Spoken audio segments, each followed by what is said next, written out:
आगे बढ़ते हुए एक और बड़ी खबर का हम रुख करेंगे। 2 दिन पहले बिहार में बीपीएससी परीक्षा के दौरान हुए हंगामे पर जांच रिपोर्ट आई। रिपोर्ट में कुछ शरारती तत्वों को हंगामे के लिए जिम्मेदार माना गया। प्रशासन ने इससे जुड़े सीसीटीवी वीडियो भी जारी कर दिए हैं। जांच के दौरान जो सीसीटीवी फुटेज मिला है उसके आधार पर बताया जा रहा है कि परीक्षा के दौरान जो हंगामा हुआ था वो प्री प्लान था, यानी परीक्षा से पहले ही इस हंगामे की प्लानिंग कर ली गई थी। कुछ लोग परीक्षार्थी बनकर परीक्षा केंद्रों में आए और जानबूझकर हंगामा करने लगे। प्रशासन ने बताया कि हंगामा करने आए लोग परीक्षा केंद्रों में घुसकर क्वेश्चन पेपर छीन रहे थे। आपको बता दें कि 13 तारीख को बिहार में बीपीएससी की परीक्षा में देरी के कारण हंगामा हुआ था। उसी पर यह जांच रिपोर्ट आई है। अब इस रिपोर्ट पर एक्शन लेने के लिए कल बिहार लोक सेवा आयोग एक बैठक करने वाला है।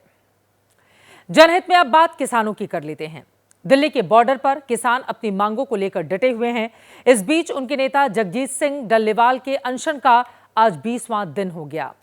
अनशन के दौरान डल्लेवाल की हालत लगातार बिगड़ती जा रही है। आज पंजाब के डीजीपी और केंद्रीय गृह मंत्रालय के आला अधिकारियों ने डल्लेवाल से मुलाकात करके उनका हालचाल जाना। सुप्रीम कोर्ट ने अधिकारियों को डल्लेवाल से मिलने के निर्देश दिए थे। यहां आकर अधिकारियों ने उन्हें मनाने की तमाम कोशिशें की। डल्लेवाल साहब का हाल पूछा। सीएम साहब बहुत ज्यादा फिक्रमंद हैं। हमने सीएम साहब का मैसेज कन्वे किया। मानयोग सुप्रीम कोर्ट के आदेशों के मुताबिक हमने डल्लेवाल साहब और उनके साथियों से अपील करी कि इमरजेंट मेडिकल एड इन्हें प्रोवाइड करी जा सके, क्योंकि डल्लेवाल साहब की जान बेशकीमती है। डल्लेवाल साहब का रहना, इस आंदोलन को लीड करना शांतिपूर्वक तरीके से बहुत जरूरी। हालांकि आज भी अधिकारियों के मनाने पर बात नहीं बनी। अब 16 दिसंबर को पंजाब को छोड़कर बाकी जगहों पर ट्रैक्टर मार्च निकाला जाएगा। साथ ही 18 दिसंबर को पंजाब में दोपहर 12 बजे से 3 बजे तक हर जगह पर रेल रोको आंदोलन होगा। इसके लिए किसान नेता भीड़ जुटाने में लगे हुए हैं। हम आज यहाँ खनौरी बॉर्डर से अपील करना चाहेंगे, अगर हमारे दोनों मोर्चों को लोग प्यार करते हैं, डल्लेवाल साहब को प्यार करते हैं, तो 18 का रेल रोको है। यूनियन छोड़ दीजिए, पूरे पंजाब के 13,000 के 13 गांव, जो भी गांव रेल के नजदीक पड़ता है, 12 से 3 बजे तक आप रेल फाटक पे चढ़िए, रेल स्टेशन पे।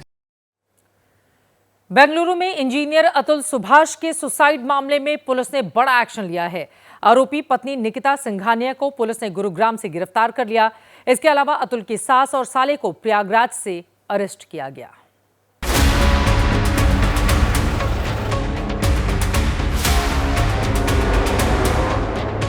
बेंगलुरु के engineer Atul Subhash suicide case में जिस तरह से आरोपी लुका छिपी का खेल खेल रहे थे, पुलिस ने एक्शन लेते हुए उनको गिरफ्तार कर लिया है। बेंगलुरु पुलिस ने अतुल सुभाष की पत्नी निकिता सिंघानिया को गुरुग्राम और उसकी मां निशा सिंघानिया और भाई अनुराग को प्रयागराज से गिरफ्तार किया है।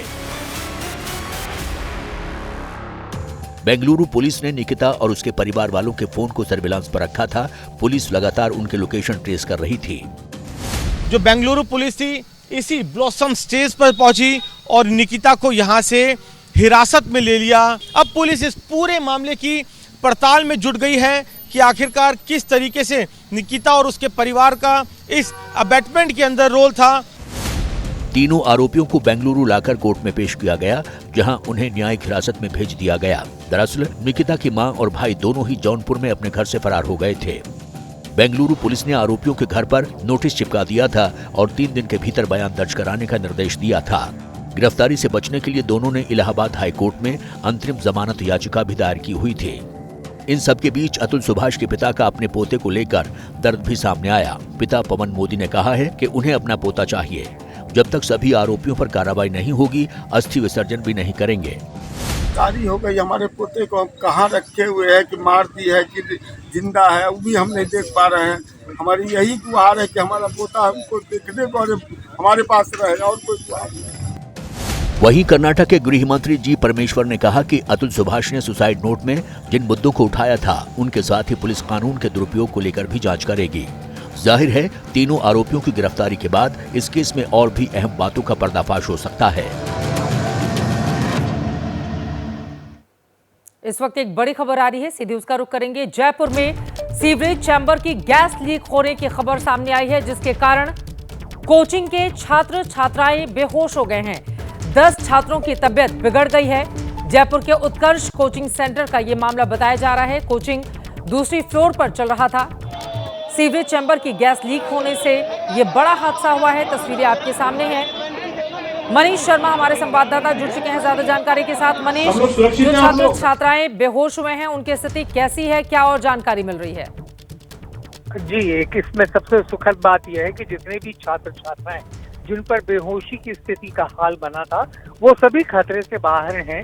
उन्हें नजदीक के एक अस्पताल में भर्ती कराया गया। दरअसल उत्कर्ष कॉलेज जो है कोचिंग सेंटर, वहां के एक कमरे में सीवरेज चैम्बर से गैस का रिसाव होकर अचानक कमरे में बैठे छात्र छात्राओं पर हावी हो गया और इसी दौरान कुछ छात्राओं को गश आने लगे, कुछ को बेहोशी छाने लगी।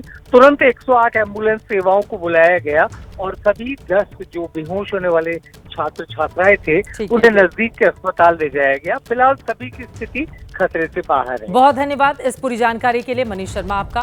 फिलहाल सभी छात्र छात्राएं खतरे से बाहर हैं, ये राहत की बात है।